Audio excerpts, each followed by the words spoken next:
I woke up and saw this recipe for spicy coconut curry ramen. It's the only thing that I could think about, so let's make it. You can use any type of protein. I had a teriyaki pork tenderloin.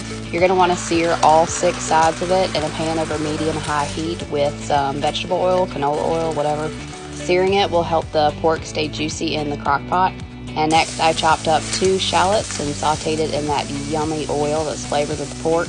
And then I'm going to add 2 tablespoons of minced garlic and 2 tablespoons of tomato paste. I added 1 tablespoon of red curry paste. You could add less if you like less spicy, or more if you're brave.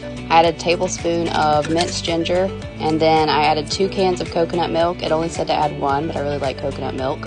A teaspoon of sesame oil, 2 tablespoons of fish oil. You can also add rice vinegar or soy sauce. I forgot to.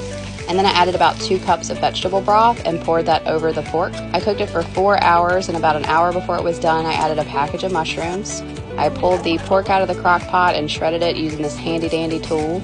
And then I added the pork back to the crock pot. You're only going to use the ramen for the noodles. Take those packets and throw them in the trash. Once you boil your noodles for 3 minutes, put it in a bowl and add your broth. You can use whatever toppings you want. I use cilantro and green onion. You can also add carrots, radishes, a soft boiled egg that I didn't have time to make. It was so delicious. Thank you so much for watching.